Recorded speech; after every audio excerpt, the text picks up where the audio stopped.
Today's word is zenith. It is a noun. It means the highest point that something reaches.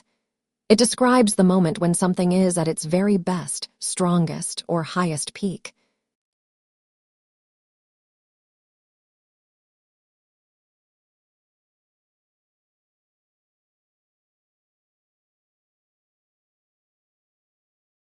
The sun was at its zenith, directly above our heads at noon.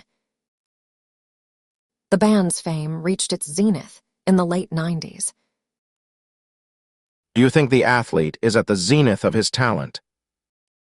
Yes, he has never played better than he is playing right now.